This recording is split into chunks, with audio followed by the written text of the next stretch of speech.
Welcome to The Explainer.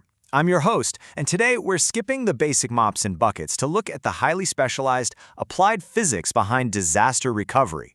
We're using a really fascinating local case study out of Malden, Massachusetts to anchor this. You know, we often think of flood cleanup as just a quick run with a shop vac, but the reality of professional water mitigation, it's a rigorous, high-tech science. It's literally about outsmarting nature at a microscopic level. Let's get right into it. Let's kick things off with a number. 400. That is the absolutely terrifying number of gallons per hour a single frozen supply line can dump right into your finished basement. Think about that volume. In a place like New England, where heating pipes love to snake through uninsulated rim joists, it just takes one severe cold snap to burst a pipe. Boom! Your living space is transformed into a swimming pool in a matter of hours.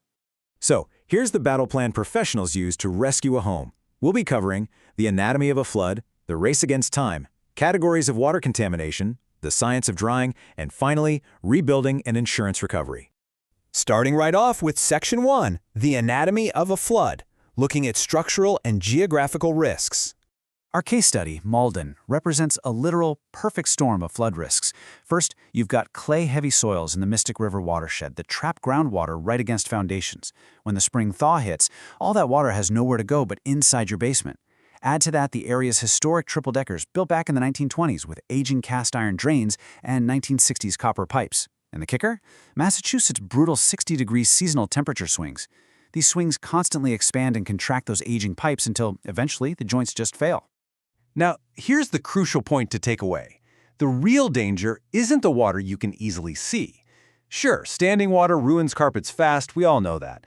But the true threat to your home's structural integrity is the invisible moisture secretly migrating behind the drywall, wicking up into the insulation, and trapping itself under your hardwood subfloors. It's that hidden water, the stuff you can't see, that ultimately destroys a house. That leads us to Section 2, the race against time and mitigating that hidden damage. Okay, 48 hours. That's your window.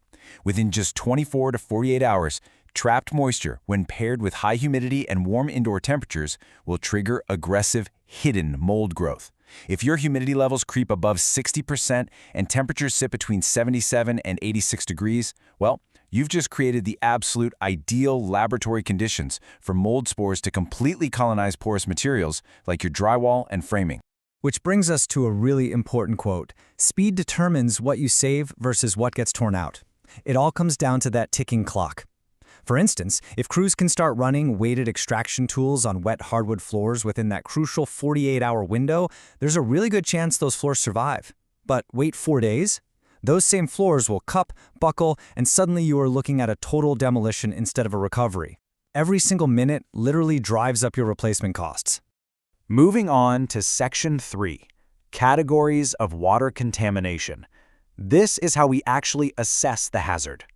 Professional rescues operate on strict international IICRC protocols, where water categorization dictates the entire operation. You have Category 1, which is clean water, say from a burst fresh supply line.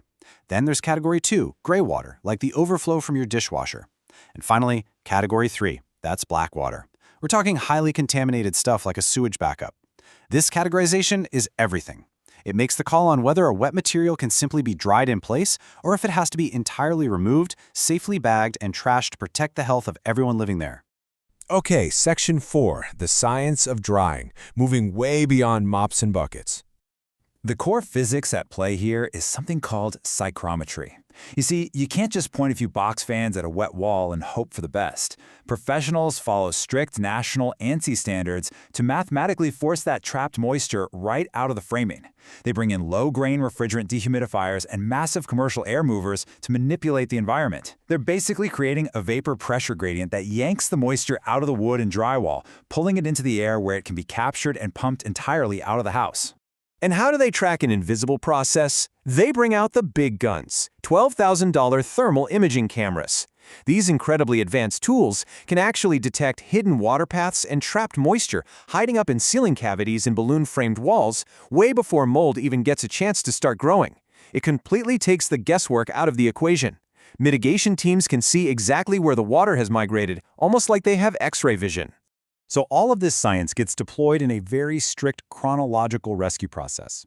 Step 1 is emergency extraction, using those massive truck-mounted vacuums to physically rip the liquid water out immediately. Step 2 shifts to structural drying and monitoring, where they log moisture levels via tiny drilled inspection holes. And finally, Step 3 is complete restoration, actually putting the drywall, the paint, and the flooring back together so you'd never know what happened. Now, this actual drying phase takes anywhere from 3 to 7 days, largely depending on the materials and just how saturated they got. Concrete, for example, dries way slower than wood framing. And as our source material insists, you absolutely cannot rush physics. If you get impatient and pull the drying equipment out early, before the moisture meters hit their exact baseline targets, that remaining moisture is guaranteed to cause incredibly costly secondary mold damage within 72 hours. Patience here is absolutely mandatory. Let's wrap up with Section 5, Rebuilding and Insurance Recovery, the final step. Look, insurance companies are not just going to hand out big checks based on a hunch. They require hard data. By meticulously logging those daily moisture readings, mapping out the equipment placement, providing those thermal images we talked about, and using industry-standard pricing software like Xactimate, restoration crews provide the exact, undeniable scientific proof that insurance adjusters and engineers demand. This level of rigorous, standardized documentation is exactly what gets a claim approved smoothly and saves the homeowner from a nightmare of disputes.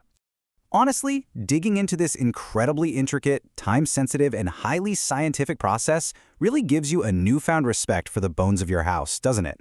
It's not just dead wood and plaster, it's a dynamic environment that reacts to physics every single day. Which leaves us with one final thought based on everything we've unpacked today. When the unexpected happens, is your home's infrastructure actually ready to face the hidden physics of a flood?